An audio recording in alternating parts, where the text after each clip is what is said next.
Et mon âme te loue, et mon âme t'adore, et mon âme te loue, car nul n'est comme toi. C'est un chant nouveau qui monte dans mon cœur, un cantique d'amour pour mon seul sauveur. Victoria? Oui? Ouvre la porte, s'il te plaît.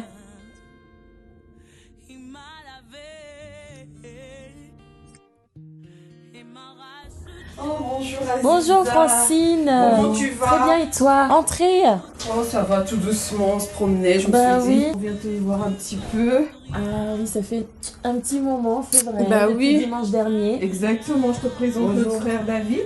Bonjour, enchantée. Il joue le piano à Asseyez-vous, l'église. asseyez-vous. D'accord. Oui. Pour ça, je me suis dit, allez, On va faire un petit tour comme ça. D'accord. Bah écoute, alors tu lis la Bible? Oui, tu tombes bien d'ailleurs. En fait, tu sais, je suis en train de regarder sur la prédication dimanche dernier quand tu m'as invité dans ton église. Le pasteur est prêché par rapport à Jean chapitre 12, verset 41. D'accord. Ils ôtèrent donc la pierre, et Jésus leva les yeux en haut et dit « Père, je te rends grâce de ce que tu m'as exaucé. » Et en fait, c'est confus pour moi parce que dans notre église à nous, notre pasteur, il nous enseigne que Jésus, c'est le Fils. Or que dans ton église, le pasteur, il disait que Jésus, c'était le Père. Donc du coup, c'est vrai que je suis en train de méditer sur ce texte et j'arrive pas à comprendre le fait que ce soit un coup le Fils, un coup le Père. Je connais pas la vérité, en fait. Et là, quand je lis, en fait, c'est bien écrit « Et Jésus leva les yeux en haut et dit « Père, je te rends grâce de ce que tu m'as exaucé. » Donc Jésus dit « Père ». Donc, je comprends pas comment ça, il peut être Dieu si il dit Père, en fait.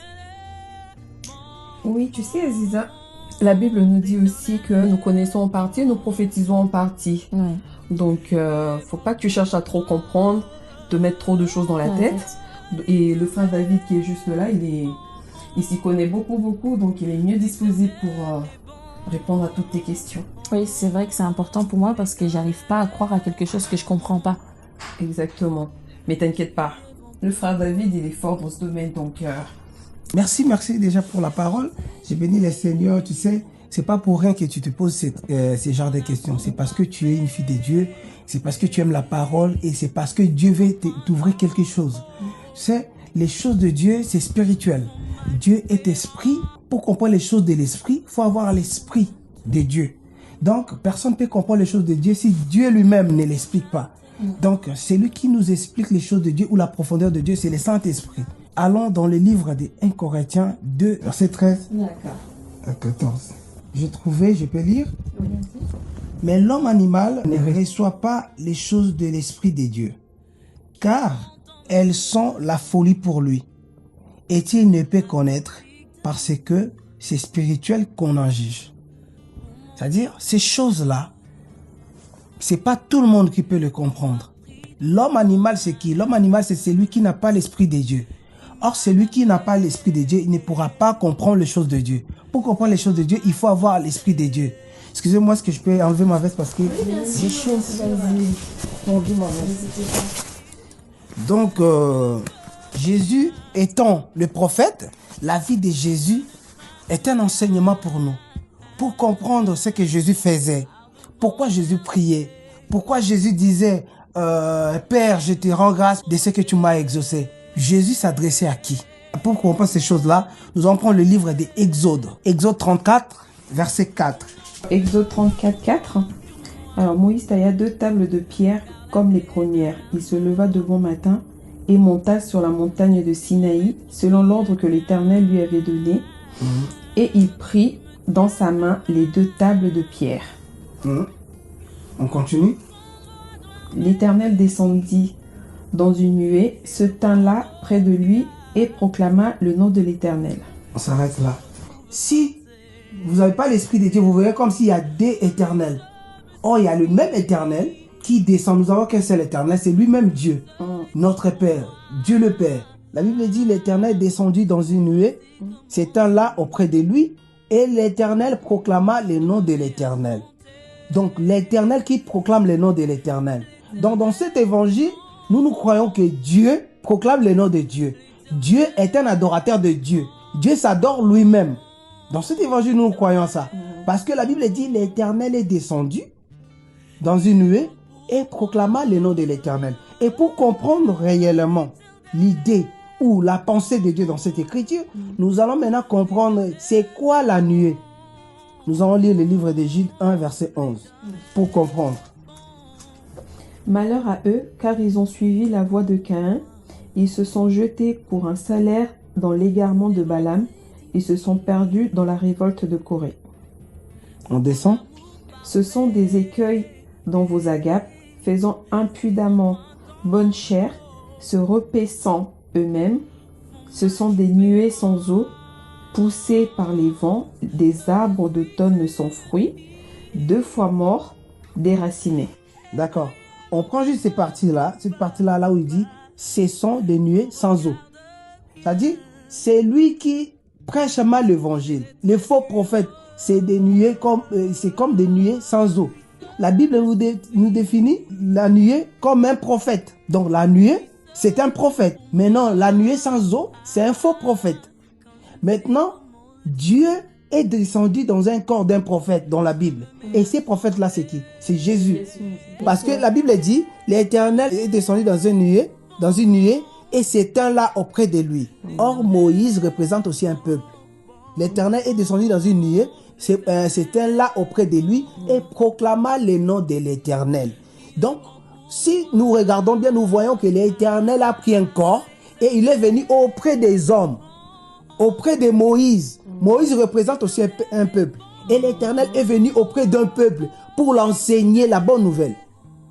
C'est ça, l'Éternel est descendu dans une nuée et proclama le nom de l'Éternel. Et nous allons prendre aussi un verset là. C'est Jean 17, verset 6. Jean chapitre 17, verset 6.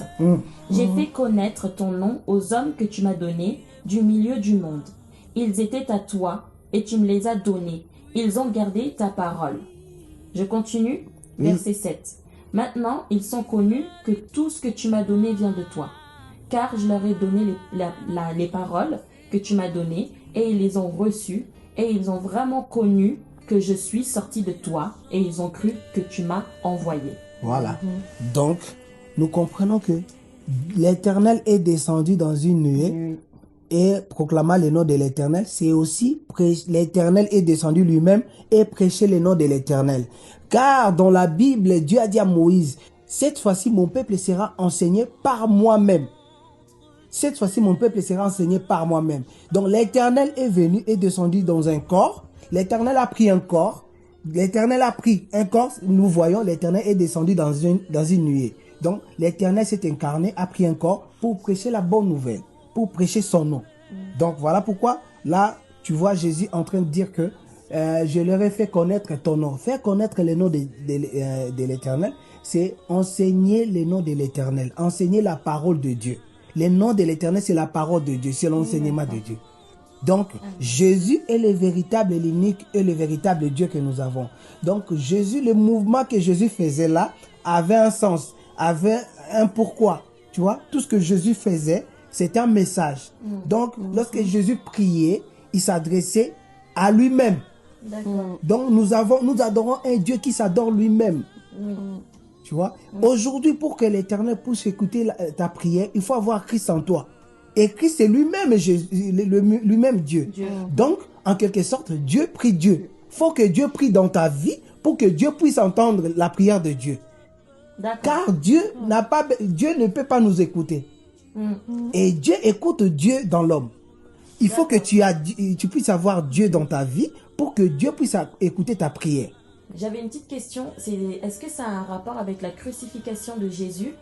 Lorsqu'il était sur la croix et qu'il allait rendre le souffle, il a dit « Mon Père, pourquoi m'as-tu abandonné ?» Donc là, Jésus dit à son Père « Pourquoi m'as-tu abandonné ?» Est-ce que ton explication aussi, c'est valable avec ce moment-là? Oui, mais lorsqu'il dit « Mon Père, pourquoi m'as-tu abandonné ?» faut comprendre c'est qui le Père et c'est qui le Fils. Les pères, donc je pense que aujourd'hui on n'a pas assez de temps, on aura le temps de parler. On va expliquer c'est qui les pères. Les pères, c'est les Christ. Parce qu'en Jésus, il y a Jésus, nous avons Jésus qui est le corps que Dieu, qui est la nuée que Dieu a descendu sur, c'est-à-dire les corps que Dieu avait pris pour être visible dans ce monde, on l'appelle Jésus. Maintenant, nous avons l'Esprit. Là où les Juifs disent que nous savons que le Christ ne meurt pas. C'est-à-dire l'Esprit qui ne meurt pas, l'Esprit éternel, c'est Christ. D'accord. Qui veut dire le oint. C'est-à-dire le Christ là, c'est lui le Père. C'est lui le Père qui était dans un corps qu'on appelait Jésus. Et lorsque Jésus dit, mon Père, pourquoi m'as-tu abandonné? Parce que le Christ est sorti de ses corps. Donc ça veut dire que ce n'est pas Christ qui est mort, mais c'est Jésus qui est mort sur la croix. Sur la croix, c'est Jésus qui est mort. Le Christ ne meurt pas. Israël avait dit, nous savons dans la Bible, nous savons dans les Écritures, que le Christ ne meurt pas. Le Christ ne meurt pas. Le Christ, c'est un esprit. Lorsque Jésus dit, mon Père, pourquoi m'as-tu abandonné? Tu verras que là, c'est Jésus qui fait appel à Christ, parce que le Christ était sorti de ses corps. Tu vois, c'est Jésus qui fait appel à Christ, qui dit, mon Père, pourquoi m'as-tu abandonné? Car le Père, c'est lui le Christ. Le Fils, c'est le corps qu'on appelle Jésus. Donc, Jésus est Fils par rapport à le corps qu'il avait pris, que le Christ avait pris. C'est ça, les corps des humains, on appelle les Fils. Mais l'Esprit qui est en lui, c'est ça même, c'est lui-même le Père. Parce que la Bible dit dans Colossiens, à lui habitant toute la plénitude de Dieu. Donc, c'est lui qui est, c'est le Christ qui est le Père. Maintenant, tu verras que cet esprit-là, Christ, un jour s'est manifesté dans le corps de David. David a dit aussi, mon Père, pourquoi m'as-tu abandonné?